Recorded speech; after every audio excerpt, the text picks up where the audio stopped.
Have you ever felt like no matter how hard you work, you're always behind financially? Like the game is rigged against you? Yeah, or maybe you've just been told things like save 10% and you'll be fine, or buying a house is a good investment. What if those truths are actually lies? Think about it. How many money rules do we follow just because that's what everyone says?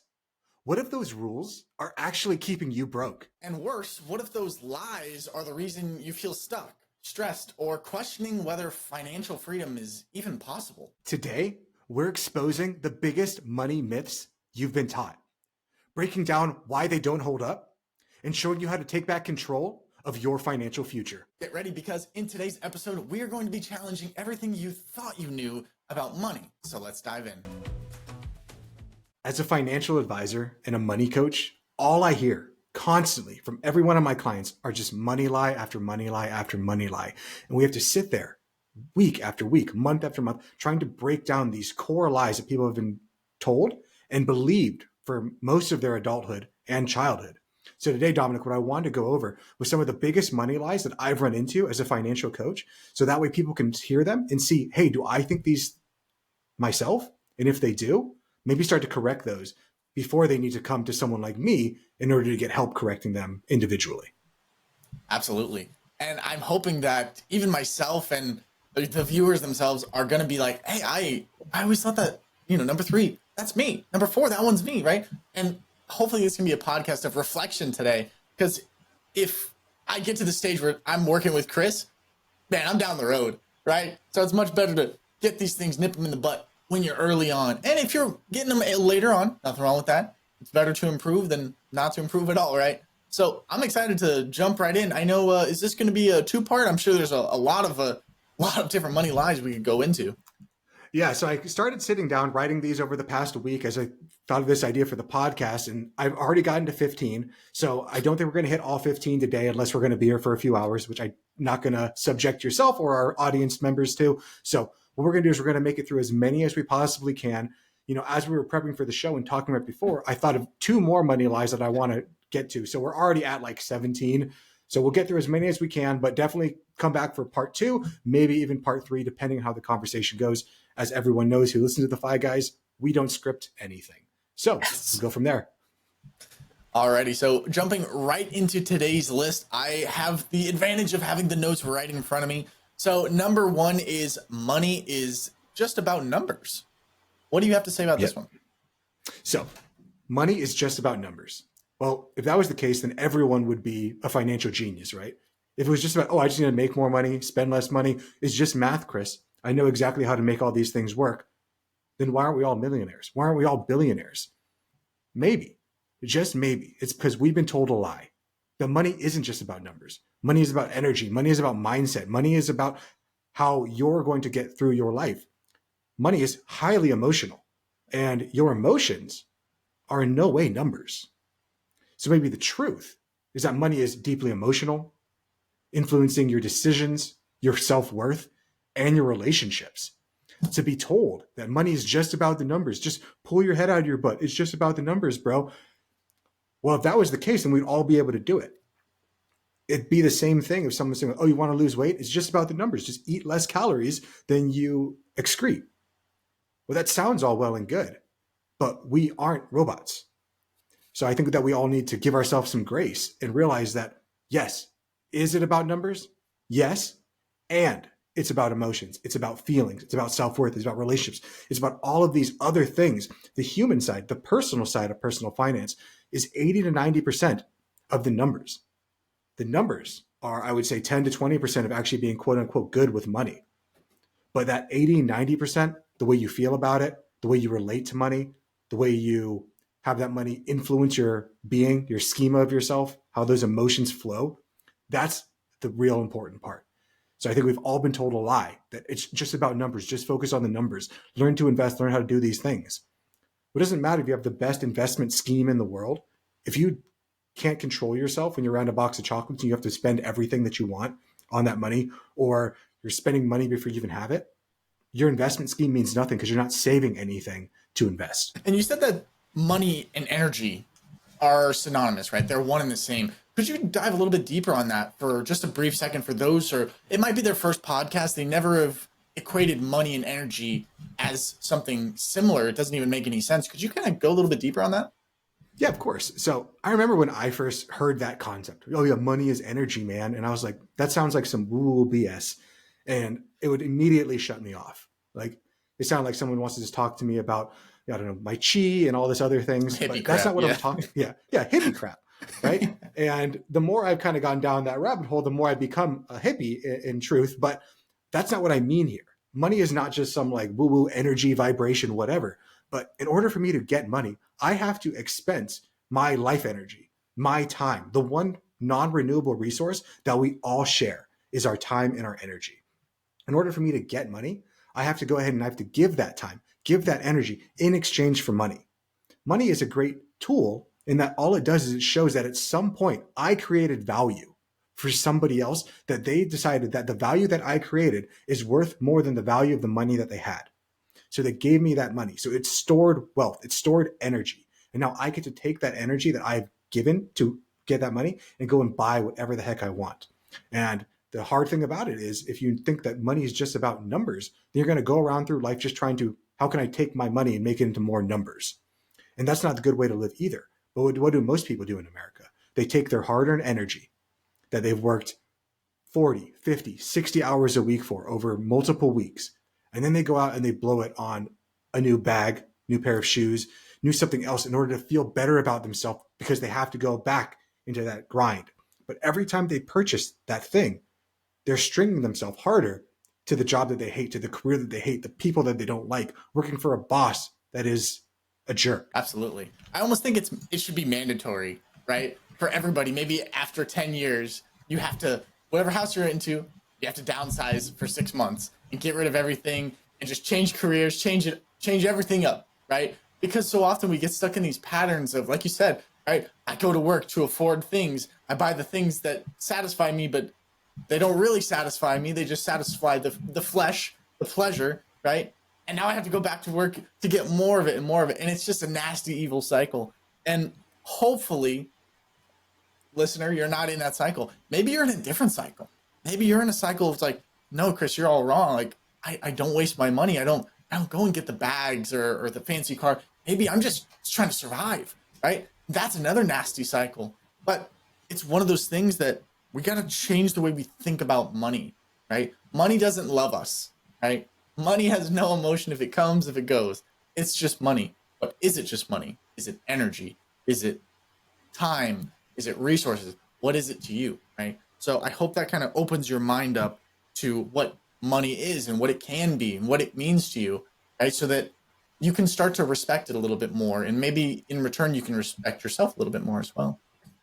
But Yeah, I think it's yeah, it's so difficult when it comes to money because we've all been told this lie over and over again. It's just about the numbers. And we really begin to believe that. And I think there's pathology on both sides. There can be the person who just goes like, oh, I'm just going to YOLO it. Every single dollar that I get, it's going right out immediately. I'll spend money before you even have it because I want to be happy right now. And then there's the opposite side, the financial independence, retire early people, which, I would consider myself a member, just minus the retire early part, where it's only about the numbers and I don't live my life. I don't have fun. I'm only just trying to conserve, get as much money as I can and save it and hoard it like a dragon guarding its nest. And if you go to either one of the extremes, you're not really living your life. Your life isn't meant to be lived all right now. And it's not meant to only be lived in the future. And creating that balance is an answer that no one can give you. No one can tell you what's the right balance for you. That's the personal side of personal finance. That's figuring it out for yourself. But if so many people go through life thinking, oh, it's just about the numbers, it's about money coming in, money going out. What is the rule? Is it 20%, 30%, 40% savings rate? Just tell me what I need to do. There are no solutions. There are only trade offs. And what trade offs you're willing to put up with is a completely individual decision that no one else can make for you. So I think everyone needs to understand that money isn't just about numbers. It's about the emotions. It's about the decisions. It's about the self-worth. It's about the relationships. It's about the way that you feel about yourself when you're by yourself. And all of those things that I just mentioned there are extremely, extremely scary. So what do most people do? They break it down and just go back to the numbers. Math is not scary to me. Math has a correct answer. that we can all agree on. If we all look at 1 + 1 + 1, we can all agree it's 3.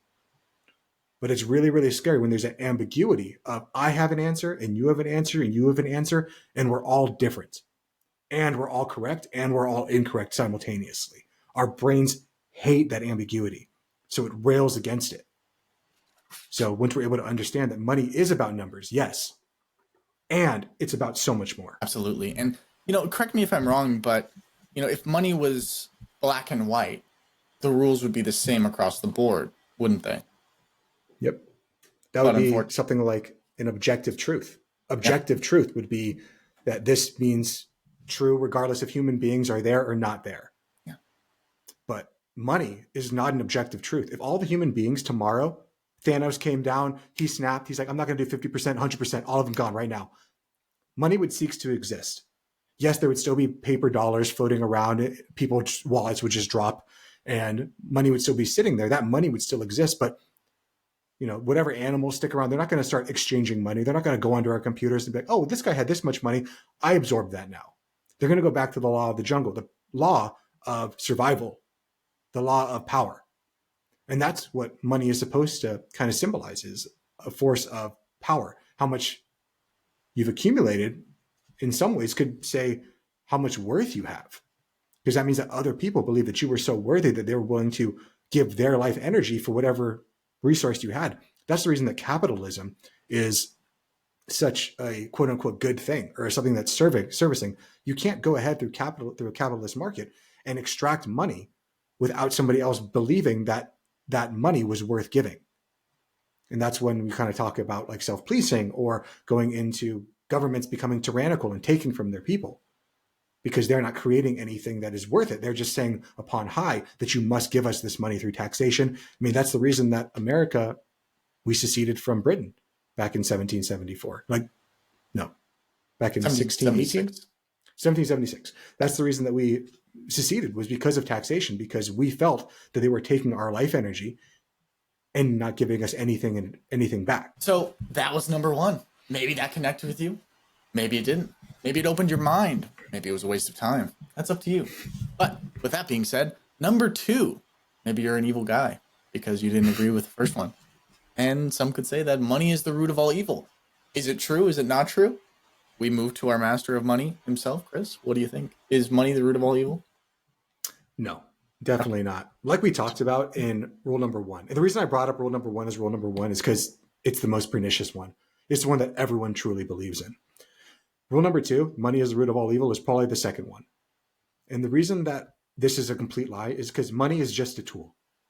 We've talked about that. Money means nothing. It has zero inherent worth. It's not good. It's not bad. It's nothing. It's like if I was to put a gun down next to you. You might have your feelings about how you feel about guns. They're good, they're bad, they're ambivalent, but the gun means nothing. What I choose to do with the gun as a tool means everything. Mm-hmm. The same thing if Dominic and I were sitting with you at a table and I threw a knife down on the table. Well, it's the story in your head that gives about that knife. That knife can't hurt anybody there on the table.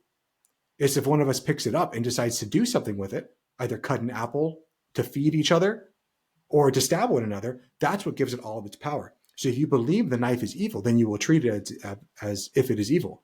But if you believe the knife is good, then you will treat it as if it is good. But at the end of the day, the only thing that gave it that good or bad was you. It had zero objective truth. Your thinking made it reality. It's the exact same thing with your money. 100%. 100%.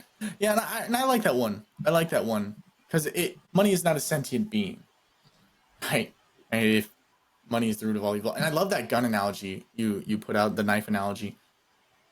It's just a gun. It's just a knife. It didn't go off by itself, right? If I stabbed Chris with a fork, is the fork evil? No, I'm probably the evil one, to stab Chris with a fork. So I wonder, some people also say, money is the root of all evil on one side. On the other side, people say the lack of money is the root of all evil. Is it a pendulum swing? Are we somewhere in the middle? Or is it, that's not even the play? No, I think that's a good question. That's something I didn't even conceive of, actually. But what I would say to that, just kind of off the dome, is it's always a pendulum, and it's always somewhere in the middle. Between two extremes is most likely the truth. The Buddha talks about the middle path. That's what we're trying to find here together through our discussions, trying to figure out what is the middle path. And it's so difficult because the middle path is different for each one of us. And the truth of where it comes to the root of all evil, that saying is actually the love of money is the root of all evil. And I think people say that because money, as the more money you get, it amplifies who you already were. And oftentimes you could say, is it the money that made them evil, or were they already evil? Then they started to seek after the money, and now it's causation, not correlation. Or is it correlational or causational? It's very difficult to discern that. But if we go ahead and we decide to say that money is the root of all evil, is just a tool, and maybe some people could hear the gun analogy, the knife analogy, be like, Chris, those are bad things. They hurt people. Yeah. Well, in truth, most people die through car accidents. And no one goes to their car and looks at it and goes, you're an evil car, like you hurt people. You're bad. We should ban all cars. Because we've assumed that cars are good things to get us from place to place. Cars just are. We're the ones that assign it meaning. Guns just are. Knives just are. We could even say like a hammer. A hammer just is. It could help you build a house. You can use it to bludgeon somebody. Even a pen. I mean, look what John Wick did with a pencil. Good reference. I like that. A good John Wick reference is always a good John Wick reference. Yes. No, I think you're spot on. I loved what you were saying about the Buddha saying the middle path is usually where the truth lies. I think that's all. And I find it so funny that most people misquote this rule. It's the love of money, correct? Is the root of all evil. The love of money is the root of all evil. Gotcha. And where did that come from? I've heard that before, but I'm not sure where. I actually don't know. It's probably a book. It was probably some old saying back in the day, but I'm going to get philosophical just for a second. Please. If human beings don't have something to worship, whether that be a god, something that is creative, they will find something to worship. And if you decide to worship your beauty, you're never going to be there because your beauty is always waning. If you decide to worship strength, well, your strength wanes, it waxes, it goes away. If you decide to worship money, then money becomes your only goal in life. And money, as we just talked about with the first one, and the second one is money is just a tool. If you're worshiping a tool, you're never going to get to where you want to go. You're never going to feel that you are enough, that you have enough. You're going to set yourself up for a life of hell. I mean, imagine someone who worships beauty. Like beauty is the only thing that matters to me. The way that I look objectively is the only thing that, or subjectively is the only thing that matters to me. Well, your whole life is going to be consumed by that. And as you age, as life changes, the nature of reality is constant change. You will suffer 1,000 times. You will die 1,000 times before you actually die. So inside of all man is a God-shaped hole. What you choose to fill that hole with is up to you. You could have it be beauty. You can have it be your partner. You can have it be relationships. You can have it be money. You could have it be a Christian God, a Buddha, whatever the hell you want to put it with. But from what I found, when you put it with a tool, you're going to die 1,000 times before you actually die, because you're only going to suffer, because you're never going to have enough. And going back to the quote of money's the root of all evil, I looked up where it came from. It actually came from the Bible, right? In 1 Timothy chapter 6, verse 10 said, "For the love of money is the root of all evil." And the original meaning is not that money itself is evil, but that an unhealthy desire or greed for money can lead to wrongdoing. And we've seen it so prevalent in our society today. I mean, I can't think of anybody on earth who would disagree with me on that. But it's true. It's so true. And I loved what we talked about. Money is like an amplifier. If you're a prick, if you're a bad dude, and you suddenly come into a lot of money, you're just going to be more of a bad dude, right? If you're a good person, gives to charities, donates his time to help people in need, the type of person who doesn't cut you off in traffic, right? You're just going to be an amplified version of that, right? So money is just an amplifier. As I think through that, now that I know that it's from the Bible, it makes complete sense to me. So, I wouldn't call myself an extremely religious person. I do believe in a higher power, believe in things, but I wouldn't call myself Christian or Buddhist or anything. I just am. But again, if we have a God-shaped hole in our heart, and the rules of Christianity is that God is the one true God, and you decide to love money, then of course that's the root of all evil. Because if you're going to worship money, then you're not worshiping the one true God. And I'm not saying there is one true God. I'm not saying anything like that, but I can understand why that comes from that book. Because if you are a Christian, you believe that God is the highest power, yet you only seek after money. Well, you've just perverted that statement. It's true. What God are you serving? Because it seems like everybody's serving something. Even if you're an atheist, you're serving some master, whether that's your ideology, whether that's yourself, whether that's your own worldly pleasures, whether that's your sinful behavior, right? We're all serving a master. And I think it's so important to see who you're serving, make sure what you're serving is proper, is right. Right? And that's more of a introspective, philosophical, biblical journey if you want to go down that route. Me, myself, go for it. I think you have the right word there where you said serving. And that's something that I've been trying to do a lot more of this year is instead of things being good or bad, because I'm the one that assigns if things are good or bad based off the story that I'm telling myself. So the thing I've been trying to do is this serving me or is it not serving me? Is the love of money, is that serving you? We could ask 10,000 different people, is loving money a good thing or a bad thing? And we can get maybe 50-50 split, 60-40 split, and neither one of us are right and neither people are wrong. But you have to ask yourself, is the loving money, is putting money up at the highest order, the most important thing to you, is it serving you? Is it allowing you to live the life that you want? And 10,000 people can answer. And we might be able to get 10,000 different answers of someone saying, yes, like if I serve money, my life is happy, it's serving me, I'm living my best life, cool. But somebody else could also have it and say, yeah, it's not. It's not. It's my family. It's time. It's whatever it is for me. It's freedom. So at the end of the day, I just want people to remember that money is not the root of all evil. Money is just a tool. And we assign if things are good or bad, serving us or not serving us. But in truth, it was us that gave it the assignment. The tool just was. It just is. I agree. Should we move on to number 3? Yep. Number 3. Now we're going to move away from some of the philosophical discussions. Those are the ones that normally trip people up the most, are those first 2. Number 3 is all credit and debt is bad. What do you think of this one, Dominic? I think it's very similar to number 2, right? Money is the root of all evil, right? When I see bad and I see evil, those 2 words to me are somewhat interchangeable, right? In my own minds. So to me, debt itself isn't evil. It simply amplifies who you are, similar to money, right? If you're disciplined, debt can be a tool to leverage growth, right? And if you're reckless, debt can become a chain that keeps you trapped, right? If you build up credit card debt, if you take out personal loans to go gambling, right? And that's just extreme examples. More common examples is, you work 40 hours a week, you got kids to support, but unfortunately you're spending more than you can afford. More's going out than's coming in. And that debt really weighs on you. So you understand that credit and debt can be a bad thing. But at the same time, right?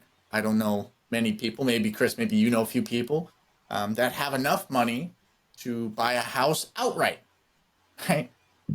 All cash. Is it smart? I don't know. That's for you to decide in your life. But it's rare. It's rare. It's super rare, right? So debt offers us the ability to own a home, to own a car, to get things we wouldn't be able to, right? And some people can use credit to their advantage. And that's a whole nother rabbit hole, a whole podcast. We've done many podcasts on how you can use credit for good. And Chris, I mean, you're coming into a season where you're going to be doing some traveling, right? And a lot of that was built and bought by credit, right? But the good side of credit, maybe you can touch on that a little bit. Yeah, I mean, of course. So what we used for that credit was credit card hacking, where we use credit cards to amass a large amount of points. And we use those points strategically to travel the world for free. Now, we've done a few podcasts on that, how I do it, how I've taught myself and my wife over the last decade, and all of the fun places that we've traveled to. Just in a few weeks, we're going to be going to Africa.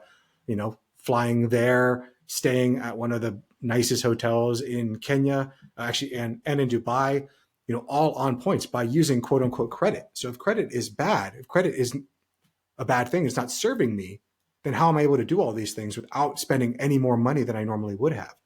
Again, debt is just a tool. And I think one of the most important things that I want to get out of this is that the lie was that all credit/debt is bad. And I want people to think about those two words. Why did I use the word credit and debt? Well, the reason I did is because those words are synonymous. Credit is just a fancy way to say debt. Leverage is just a fancy way to say debt. So whenever somebody says, hey, don't worry, guys, I'll just use my credit card.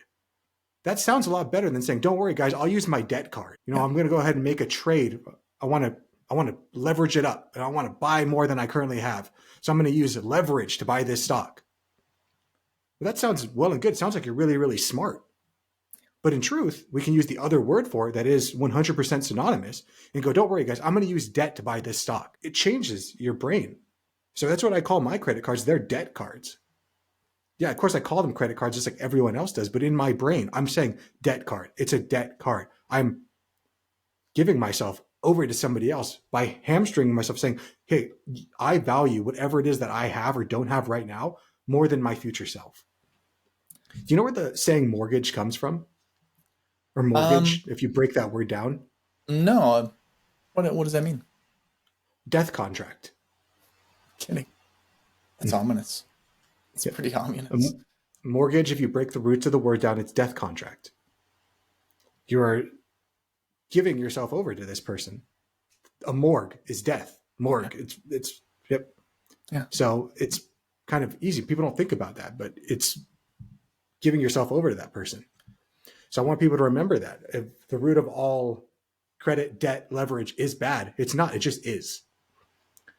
Because some debt, like buying a house or mortgage debt, can be leveraged to build wealth, to put a roof over your head where you couldn't afford it before, to build something that can last generations. Yes. But on the other hand, high interest credit, consumer debt can be destructive if you don't use it wisely. We can have the discussion as to what is good debt, what is bad debt. And, that can be argued to, 10,000 ways to Tuesday. At the end of the day, though, you're the one who has to decide that for yourself. There are people like myself who can say, oh, don't worry, credit card debt is actually a good thing because I'm using those to get points. Now, of course, I'm never paying the interest on it. So there's like 16 caveats in there for me to say that, no, credit card debt's actually a good thing. Dominic, I think you had a question or maybe a thought. I did. I had a little bit of a thought, on all credit and debt is bad, right? So the way I kind of think of it is debt is like a weight vest, right? For a trained athlete, it would build endurance, strength, right? But for someone who's unprepared, it would crush them, right? I mean, you train with weight vests, Chris. They're pretty heavy. They're 20, 30, 40 pounds. I mean, you do hikes up mountains with weight vests on. Crazy weight, right? For someone who's a little bit smaller, who's unprepared, it would crush them. And the key is knowing how much weight you can carry and why you're carrying it. How much debt you can take on and why you're taking on the debt. Most people fear debt because they've seen it ruin lives, but in reality, it only ruins those who misuse it. It's not about avoiding debt, it's about understanding its purpose. And its purpose is a tool, right? Similar to the hammer, similar to a fire. We don't get angry at a fire. Well, a fire used to be what we cook our food on, or it can be something that burns down houses, right? It's all about how you use this tool. Same with debt. So I hope that, the polarization of Dave Ramsey saying all debt is bad, all debt is bad. It's like, well, yes and no. Yes and no. Two things can be true at the same time, right? And it sucks because debt is one of those words that can be positive, can be negative. Like so many things in this life, it has double meaning, has double use, right? And it's all about how you use it. I think we recently did a whole podcast on the physics of finance and why all these things work and why they actually have a place in the physical laws of the universe. And one of the biggest things that we had a discussion on that I'm not sure if we fully got through because our brains actually can't conceive of it. But it's this non-duality that two things can be true simultaneously. It's the nature of reality. It's quantum physics. It's theoretical physics that things are never in a binary state. But our brain wants them to be in such a binary state that we have created the world around us to listen to our desires of things being yes or no, black and white, on or off, 1 and 0. But that's not the way things work. So whenever you hear anyone say all debt is something, or this is never like this, you can basically always assume, that's probably the only time you can always assume that they are wrong. Because there is nothing or very few things in the nature of reality that are truly binary. Yes and no, on or off. Absolutely. So when I say the words, all debt, all credit, all leverage is bad. Just by putting that word all right there, you know that the rest of whatever comes after that statement is wrong. Most likely wrong. Yeah, because I mean, from what we know in our deep knowledge of movie references, all only a Sith deals in absolutes, right? And I can't really think of many things that are truly absolute. Maybe the laws of the universe, maybe the rules of the universe. I mean, it's pretty much it. I mean, if I go outside and the sky's blue, shade of blue, what's the hue on that? What's the brightness level? What shade of, it's like, it's blue. Someone come outside and be like, hey, no, this sky's orange, man. Well, sometimes it is, right? And we live in a world where, man, we have so many words, but so many things can mean the same thing at the same time. And I don't know if that's part of humanity's struggle with language or our kind of divine gift that gives us an opportunity to overcome a barrier of interpersonal communication. But I think it's hilarious. On a different level, I think it's kind of funny. I think it's kind of funny. Yeah. We all have so many words to describe things that are near impossible to, but we also have only so much time to do it, or even desire to go ahead and through that. Recently I was parking over at jiu-jitsu, and I kind of parked far away from the door to the gym. And as I walked in, the head instructor asked me, he's like, Chris, why do you park so far away? And, as I'm walking through the door, I was like, oh, I don't know. But in my brain, of course, I park over there for a reason. I park farther away because there's an island that I park next to, so I know no one's going to ding my door. I park over there because I can pull through the spot, so when I leave, I can make sure that I go straight out. I don't have to back up or anything like that. Honestly, the walk is only double the distance, so I get a few extra steps. Like, there's all these reasons that I park over there. There are no behaviors that are done in a vacuum. But what do we say? Oh, I don't know. Because it's easier for me to say, I don't know, rather than me give you 16 light items of why I made a decision the way that I did. But no decisions are in a vacuum. All decisions, all things that people do are to satisfy some other need that they have. And it makes sense if they are to understand the need. But the hard part is most of us don't even understand what our needs are. So if we can't be true with ourselves, we don't understand ourselves, how can we explain it to somebody else? It's true. It's so true. And it's so funny because I have those similar situations where, someone asks you why, and then you give them a breakdown of the answer, and they're just like, what? Yeah, I guess so. Okay, have a nice day. Like, oh, yeah, you as well, right? And it's like, it's sometimes it's easier just to be like, I don't know, just because. When in reality, you know exactly why. You just don't want to say it. Yep. Oh yeah, there's so many instances of that throughout my whole life that this is just who I am now, right? Yep.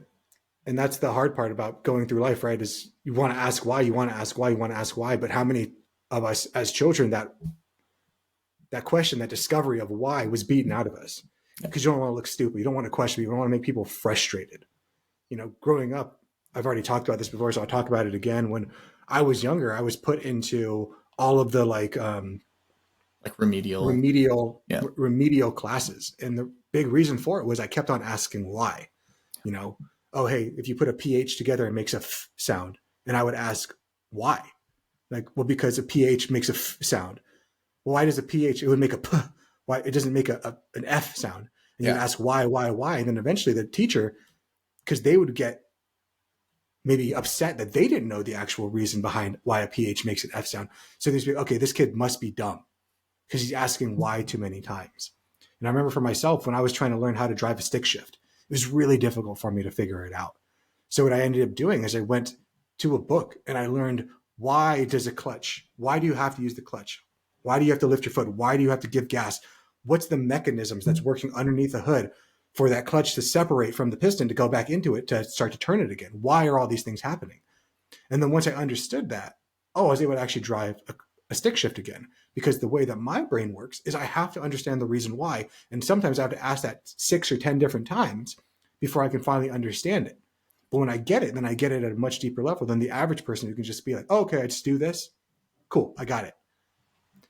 So sometimes our school systems, things can fail us, and we have to go through life trying to survive. And sometimes when we survive, we end up doing things that aren't within our own light, that aren't the way that serve us in the long run. Would you like to move on to number 4, Dominic, or do you have any questions or before thoughts? you move on, I think it's a damn shame in our society that you would get punished for asking questions. And from a young age, at least in my school, they would always encourage, ask lots of questions. There's no such thing as dumb questions. Well, we learned that the hard way, right? When a whole class moves on, and you're like, I don't get it. And everyone's like, right? Some of us have gone through that, and it sucks. It sucks. There's this saying in China, the nail that sticks out, it's hammered, right? And it's true. It's true. And it sucks to be that nail sticking out. But it's better to be the nail that is you. It's better to be yourself, right? And I think it's so dangerous to teach people that the nail that sticks out gets hammered, right? Because then you're just going to let yourself fall behind. And I know that's what happened to me. I know that's what happens to millions of kids all across, maybe not even the country, but across the world, right? They're too afraid to ask questions. It's just such a culture of fear. And I think that's so disappointing. So I wonder what a world would be like if we didn't have these conversations where, how do we overcome fear? How do we do that? Or we just installed it into our children at a young age. It's like, no, fear is just a part of the process. It's not real. Danger is real. Fear is in the mind, right? Just overcome it, right? With that being said, I would love to move on to number 4. I can't believe we're already on number 4. This might be a friggin' 3-parter at this point. My goodness, and I'm loving it. 16-parter. 16-parter. When we started this podcast today, I was thinking, I was like, honest to God, we could make a podcast about each one of these and go in depth on all of them, right? But we're doing Cliff Note versions today, and I love it, and I think the people will love it as well. But yeah, number 4, wealth is only for the lucky or the greedy. Interesting. What's the truth behind that one, Chris? Well, how many of us, and listener, you can think back to your own childhood, said like, oh, well, only bad people have money.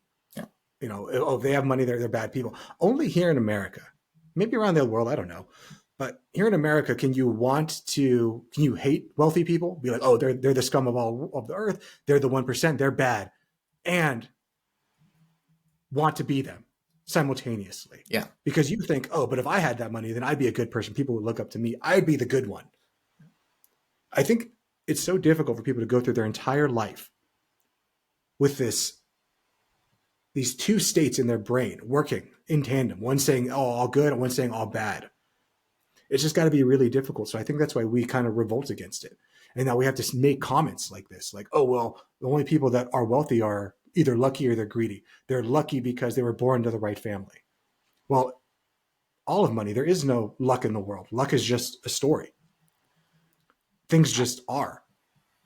Absolutely. And anytime there is someone who is lucky, it's because somebody in their lineage put in the work. Things just don't happen out of pure luck. It's because of work. Work at some point. And people can leverage that for a very long time, yes. But I mean, majority of America's billionaires today, I think it's something like 90 or 86% of them did not inherit a dime. Now, they did inherit a lot. They came most from loving families. They were born into one of the greatest countries for entrepreneurship in the world. They had the right knowledge, the right teachers, the right everything. And you might call those things luck. But if you take them each individually out, it's not luck, it just is.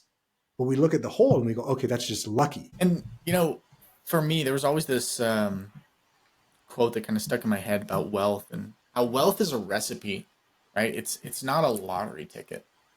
It's, you have to learn the ingredients, follow the process, and you'll get the results. It's no different than baking a cake, right? Success isn't found by chance, it's built by choice. Every decision you make today is a brick, right? A foundation for your future. The more bricks you can place, the quicker the house will be built, right? The empire will be built. And that's how I kind of see it, right? It's not as complex as we want to make it or claim to make it. It just is. We're just not willing to stick with the process long enough, not willing to maybe even suffer long enough to get to that ultimate wealth. Yeah, I think you hit on a key part right there. It's long enough. It's willing to commit to the path and stick with it, even when it's not easy. Because if you're hoping it's just going to be easy, I'm just going to be able to float through life like a butterfly and things are all nice and good in times. Well, the moment you hit against your first wall, you're like, oh, this isn't for me. You know, one of the biggest things that I do as a financial advisor, a financial coach, is a lot of it's marketing. And, when we started this podcast, when I have multiple marketing channels for my business, and it's so sad that every time I talk with other financial advisors who I coach how to be better financial advisors, they ask like, okay, well, like, I'm starting this new project, this new thing. They're like, okay, well, how many clients has it brought you? It's like, bro, I just started this last week. Like, I'm not expecting this to turn out for another year, maybe 3 years. Like, this is a 3-year play. I'm like, oh, that's dumb. Like, why would I do that? Like, I want it right now. And just like this is wealth, the lie is wealth is only for the lucky and the greedy. Well, that's not true at all. Luck is just an illusion. And if it's only for the greedy, then that means that they're only worshiping that. If from somebody who is an entrepreneur, from someone who works with entrepreneurs, is being financially free, is having more money a part of it, a part of why they do what they do? Yes, of course, it is a part of it, but it's not all of it. I would say it's probably a very small part. The biggest part of why people go through starting their own companies, go through all of the BS, the sleepless nights, the tire, the fear, the trepidation, is because they see the world that it is and they want it to make a better one. How can someone who wants to help people be greedy? Wealth is built through habits, through strategy, and through discipline, not luck or unethical behaviors. No one just stumbles into being a millionaire or a billionaire. Love that. I love that. It's so true. Nobody stumbles into a victory. You think Usain Bolt stumbled into a gold medal, right? You think LeBron stumbled into an NBA championship. No, it was a plan. They executed the plan. The plan needed altering, and they altered it, and they got to their goal. The key was they never changed their goal, right? And for the people that are wealthy, sometimes it's about patience. Sometimes it's about ruthless perseverance in the face of great odds, troubles. When most people would quit, they keep going. And that's why they deserve to be wealthy. And it's one of those questions that you might have to ask yourself. Do you deserve to be wealthy? Do your habits represent someone who deserves to be wealthy? Do your habits deserve you to be healthy? If all I eat is McDonald's and I don't work out, I don't worry about my diet, do I deserve to be healthy? I don't know. Maybe not. I think the biggest thing that kills most people's dreams of being an entrepreneur, being a business owner, is the boredom. Yeah. It's the putting in the hard work and not seeing the results. It's all of that. It's all of those bad times. It's the inability to push through when things get hard. Because there's so many times that you go and you work so hard, you think, oh, this is all going to work out. It's going to be perfect the moment I finish it. And then you launch whatever your thing is, you do it, and you get crickets. And so many people will look at me and be like, I just put in so much time, so much effort, so much of everything. Well, this is a waste of my time. I can't do this. I'm just going to go and get a job and make money. And there's nothing wrong with that. That's totally cool. That's the right way to live for many, many people. I would say maybe 10 to 20% of people are meant to be entrepreneurs. And that's a good thing. And we need people, the other 80, 90% of people, to not do that, to not take the big swings, just to try to live the good life. that they want. But that boredom, that fear, that trepidation, that's the reason that entrepreneurs are rewarded so handsomely when it does work, because there often are years of work for nothing. And if you were to aggregate all of that money over time, that for the years of working, because of course, if you go to Instagram, you go to Facebook, you go to whatever social media platform you like, you're going to see the people that said that it worked out for them on the first time. You're going to see the person who's, oh, well, buy my course, do my thing, do whatever, and it's going to work out for you. Well, if they were so successful, then why are they doing that? Maybe they are the genuine person that wants to help, that wants to make the world a better place. But a lot of people on social media, especially if they're really young, saying that they're successful, well, maybe they're just successful at building an audience. That doesn't mean they're successful at running a business. Maybe they're successful at looking good. Maybe they have the right physique, the right jaw structure, the right whatever. And a lot of that could just be genetics. That could just be pure dumb luck of who you were born into. But the person that stays wealthy, that means that they built habits, they built disciplines. Yes, you can get wealthy quickly, but staying wealthy, maintaining that is a very, very different thing. That is not luck. Focus is so much on the habits, right, that you do. There was this quote by, I believe it was John Maxwell, and it said, a person who won't control their money will always be controlled by it. And I know there's listeners today where that kind of hits home, right? Even for me at times, that hits home, right? A person who won't control their money will always be controlled by it. And, life is about what you focus on. If you always focus on the bad, all you'll see is bad. And I read this study that said, if you believe you're a lucky person, I mean, truly, like you say, man, I'm a lucky person. Start to believe, and you actually become a luckier person. Weirdly enough, I highly recommend go looking at the study that says, if you believe you're a luckier person, you are actually luckier. Your brain actually sees more luck. This really bizarre study where they had a test group, right? They had them read a piece of paper and they count how many ads were in it. Right? And then they had the next test group who believed that they were really lucky. They would count same thing, but in a section in bold letters said, like, there's 10 ads here, right? And the section where it said there's 10 ads here, right? That was in both newspapers, but the ones who didn't think they were lucky people, they didn't even see it.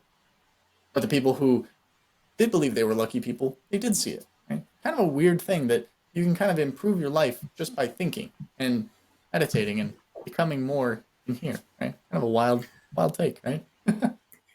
I have another one that's weird. It kind of goes into the same thing of belief. Yeah. So there's, I'm really big into health. Like, Of course. thinking about taking a personal training job for fun on the side. But there was a study where they were trying to look at people's health choices and if they believed they were being healthy. So what they did is they took a bunch of maids at a hotel. And the average maid, they're constantly walking. They're getting a lot of steps in every day. They're getting up and down off the floor. They're using their mobility. They're doing a bunch of stuff. They're lifting the beds in order to get underneath. They're doing a lot of work. Yeah. But to them, it was just work. It was not working out. It wasn't anything physical. It just was what it was. So when we attached heart rate monitors, wrist watches, whatever it was onto these people, we saw that they were getting an average workout or an average amount of steps, amount of cardiovascular workout better than most individuals were. So we brought these people into a lab and we told them, like, hey, just so you guys know, you guys are basically working as if you're athletes. So you're getting physical athletes because you're working 8 hours a day on your feet. You're running around, you're doing all this stuff, where the average athlete is going hard for an hour, going hard for whatever. But these people have this level of endurance. So once they taught them that, hey, you guys are getting a workout every day. Like, yeah, maybe you're not in the gym, but this hotel, which your room is your gym. And they began to see that these people's health outcomes began to get better. Their biomarkers got better. They became physically, like, their physical bodies changed just by believing that what they were doing was working out, by telling themselves that I am working out while I am working.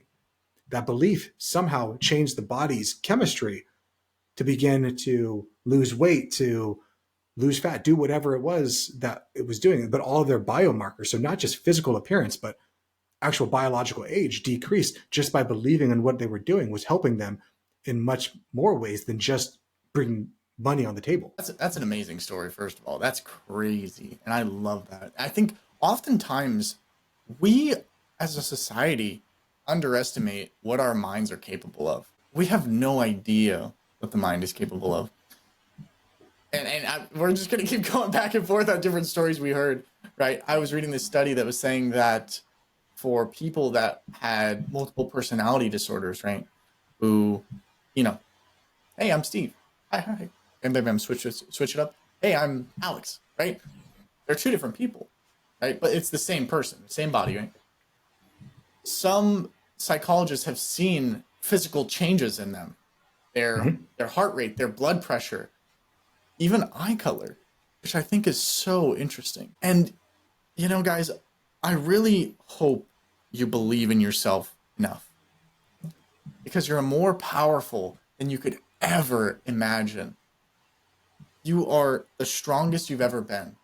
You're the best you've ever been, and you're only going to get better. And I hope that, by listening to this podcast, you're not just listening for entertainment. You're really soaking it in. You're understanding the things that we're kind of talking about and teaching and discussing. And hopefully you can be a part of it in the comments and in your own head and in discussions with other people, right? And we appreciate each and every one of you guys for coming by today, right? And if you haven't already subscribed, you already made it this far, and you haven't followed, you haven't subscribed, I highly recommend, please do so, because we'll be posting these podcasts twice a week and having these thought-provoking conversations on how you can improve your finance, your fitness, your health, your psychology, your whole life, the things that matter to you. And that's what this podcast is all about. And we've only gone through 5 of the money lies. 4. I'm sorry, 4. Good Lord, 4. Part 5, dude, it's gonna be a massive part. We're either gonna have to speed run on Friday, or maybe we'll talk a little bit about new ones on Friday. I don't know how we're gonna run it, but we'll figure that out. But which direction you want to go with this last one, Chris? Should we end on 5, or should we keep going, or what do you think? Let me bring up one other thing about what you were talking about, multiple personality disorder. Okay. So that's been something that has been interesting to me since I was like a kid. Ever since I watched Fight Club, I was like, I need to understand how this works. So the actual DSM-5 definition is called dissociative identity disorder. DID is what is actually called. So the first person that has this that we know about, her name was Sybil. She had 17 distinct personalities within her. Each one of these people had, and just like when you came down to eye color, some of her different personalities needed glasses, where she didn't need glasses nor naturally. Her gait was completely different. The way that she walked, even the way she wrote in different personalities was completely different across those personalities that she would switch between. Now, people that have dissociative identity disorder, it's not a happy story as to why they have it. It typically comes from severe childhood trauma that creates these multiple personalities. But when we think about that, I just want you to come back to, we as human beings know literally nothing. The only things that are impossible are that which physics dictates are impossible. And in truth, we actually don't understand the core mechanisms of any physics. As every time, I've done quite a few physics courses, and every time that you get to the next level of physics, maybe you go from just normal physics to astrophysics, then astrophysics to quantum to theoretical. Every time that you get to that new one, the first thing everyone tells you is everything that you learned in the last class is completely wrong. Let's go to the next. And then they teach you everything of what you learned in the first one, why it's all wrong, and what we think we know. So the only thing that's impossible is that which physics dictates is impossible. And we don't understand physics at all. We thought we did. We don't. And every time that we think we're getting closer, we end up getting farther away. As the sea of our knowledge grows, so does the shore of our ignorance. Yeah. And I remember a long time ago, I saw this pie chart, and it was this small little sliver, and it said things that I know. Small little sliver sitting next to it, maybe 1%. So things I know I don't know. And then there's this whole other part, 98% of it, things I don't know I don't know. How many of us are going through our lives saying, oh, don't worry, I know everything. Because if there's something I didn't know about, I would tell you that I didn't know about it. But there's a lot of things I know I don't know. I know I don't know Chinese. I don't know how to speak Spanish. I don't know advanced trigonometry. Like I know I don't know these things. But how many things do I not know? And I can't even begin to tell you that I don't know them because obviously I don't have access to that. You can't describe a color you've never seen. You can't tell about a taste you've never tasted. You can't describe a physical phenomenon that you've never witnessed or been a part of. It'd be like trying to describe to your dog how a TV works. You can't. Like, their brain isn't ready for it. It's the same thing for you. Your brain isn't ready for it because you haven't had that moment. And that's the hard part about being a human being. Our knowledge, it's all built on top of each other. You only understand one thing because you understand how another thing works. But maybe there are beings or other people in this world that can just go straight to calculus. They don't need to know 1 + 1 = 2. They can just go straight to the end. But for us, the way math works is we have to learn, and build upon it. So I guess what I'm trying to get on this is nothing is impossible, because the only thing that isn't possible is what physics dictates is not possible. And we don't know what that is at all. If you can free your mind, as Morpheus says. And some minds aren't ready to be freed, right? They might just break in half if you pull them out of the matrix. They're just not ready for the truth. Well, should we conclude there? I believe so. What we'll do on this one is maybe we'll do a quick synopsis of the 4 we talked about, and maybe try to get a few more done on Five Friday feedback before we get into viewer mailbag. So if you've stuck around this far, please make sure that you like, subscribe, leave a comment for us. We do try to engage in any comments. If you want to get featured on Five Friday feedback, there's a very easy way to do that. Go to thefiguys.com, go to feedback tab, put in your question. The more detail we have, the better that we can give a response to it. And of course, if you don't want to share your name, you don't have to. We will go ahead and create a rhyme for you. If you want to make your own rhyme, go for it. If it's good, we'll keep it. If it's bad, I'll axe it and make a new one. But thank you so much for sticking around. Please share the podcast with one person. Bring someone along for this journey. Talk to them about these quote unquote money lies and see if there's anyone that you believe. And your action step for this week is to look at yourself financially, look at yourself and actually question the money scripts that you have in your head. And would you bet on your life that what you believe to be true? And maybe if you believe, like, yes, I would bet on my life that what I believe is true, would you believe, or would you bet your partner's life, your children's life, your mom's life, your dad's life on the fact that you believe something to be true? Because I know what it's like to grow up in an area where to think something was dangerous. You had to go around knowing things. You had to know where you were going so you didn't get clowned on. I know what that's like. But the person that thinks they know everything cannot learn. So open your mind, continue to learn, continue to question everything. Most importantly, question yourself. With that being said, we're the Five Guys, and we hope to see you back here on Friday for Friday's episode. Till then, I'm Dom. He's Chris. Later, guys. Later. Peace. This video podcast is sponsored by Mons on Wealth. The content in this podcast is for informational purposes only and should not be considered financial advice. We do not endorse specific products or services. Past performance does not guarantee future results. The opinions expressed are those of the host and guests, not the podcast sponsor. It is crucial to consult with a qualified financial advisor or professional who can provide advice tailored to your specific needs before making any financial decisions, investments, or taking any other actions. If you are seeking specified help, you can reach out to Chris at monsonwealth.com.